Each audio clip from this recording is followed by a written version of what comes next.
Oui. Et alors c'est complexe d'OAP. Oui.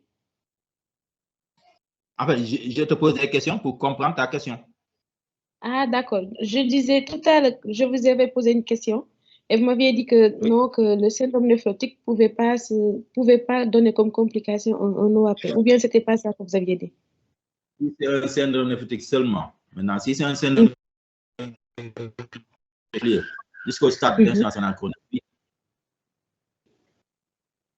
Ok, il faut que ça arrive au stade d'insuffisance rénale chronique pour qu'on puisse avoir les signes chargés. Bien sûr. Si c'est un syndrome néphrotique seulement. Parce que tout à l'heure, en fait, là où vous vouliez mettre les complications, on était au niveau des circonstances de découverte. Et les circonstances de découverte, c'était par rapport au type de description. On avait des syndromes néphrotiques non compliqués. Donc, à ce niveau-là, tu ne peux pas parler, tu parleras des complications, des circonstances de découverte. C'est les complications dans ce cas liées au syndrome néphrotique seulement, qui n'est pas compliqué. Donc, c'est les complications du syndrome néphrotique, mais pas les complications des complications.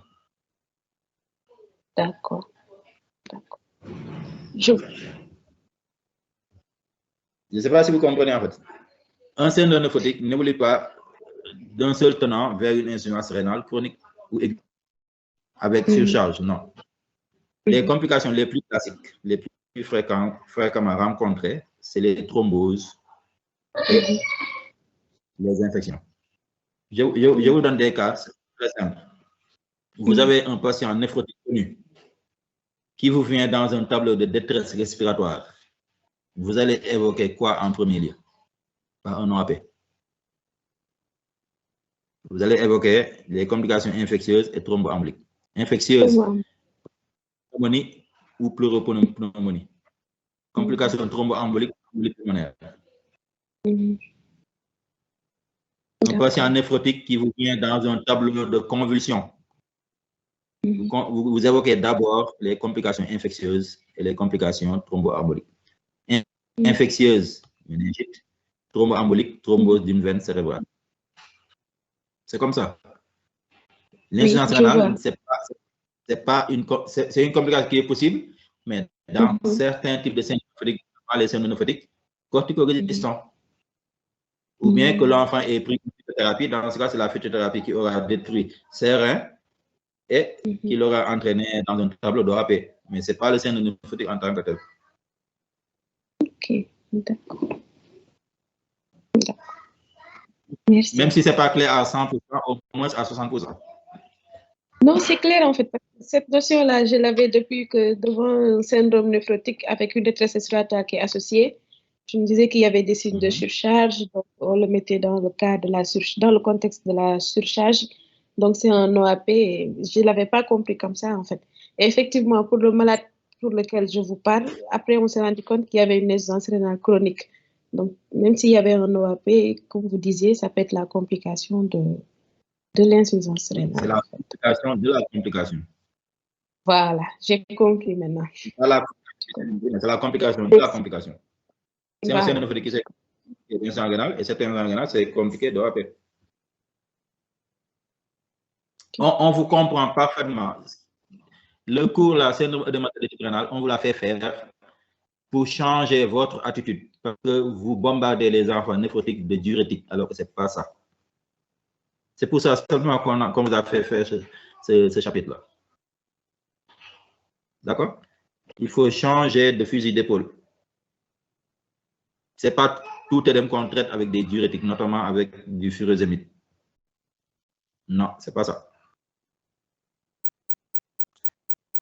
Quand vous avez œdème de type rénal, avec hypovolémie, avec, bon, pas hypovolémie que vous allez voir, mais cette hypovolémie, elle est relative. Donc, vous allez la voir, surtout si vous calibrez la veine cave, vous allez voir qu'elle est collabée, ou bien qu'elle est réduite, le calibre est réduit. Dans ce cas, vous savez que ce n'est pas une surcharge hydrosodée.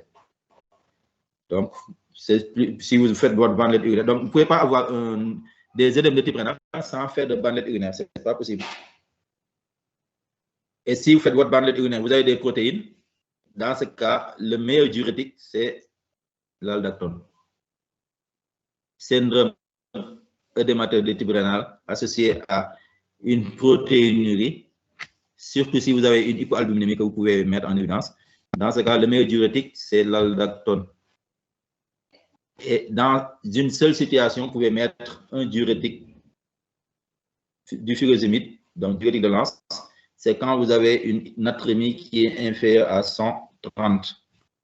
Mais si vous avez une natrémie normale ou bien une légère hyponatrémie à 133 par exemple, non, aldactone toujours.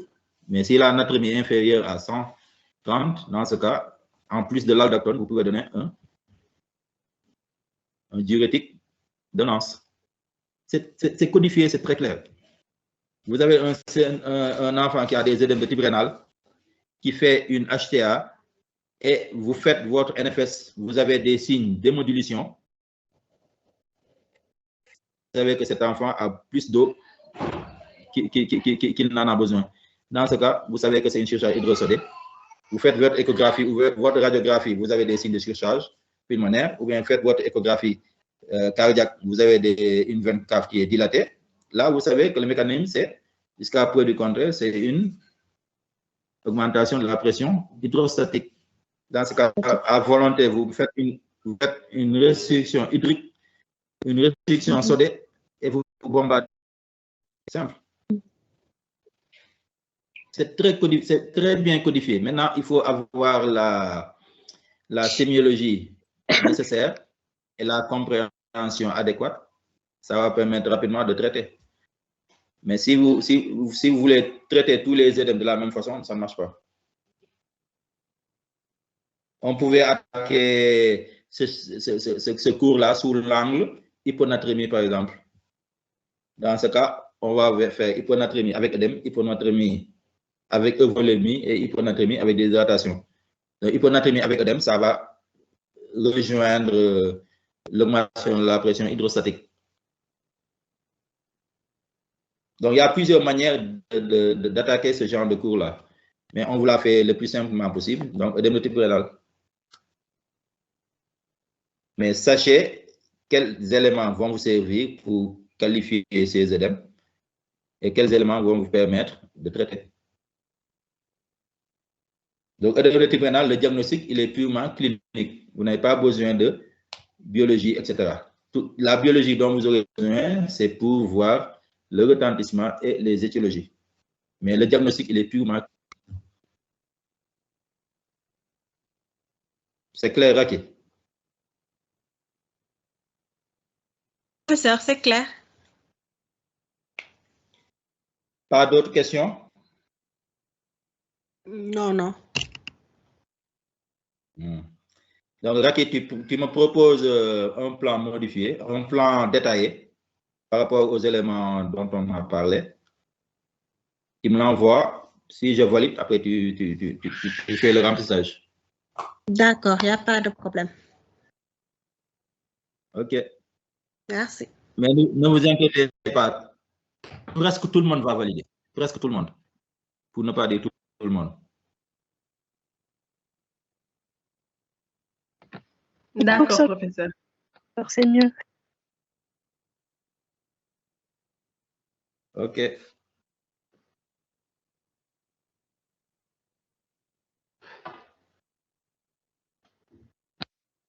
Bon, il n'y a pas de question, donc on se dit au revoir. D'accord, professeur. Donc, à vendredi, Inch'Allah. OK. Et demain, débrouillez-vous avec vos secrétaires. Oui. Je vais lui demander comment vous êtes débrouillé. D'accord. D'accord. OK. OK, merci, professeur. Top.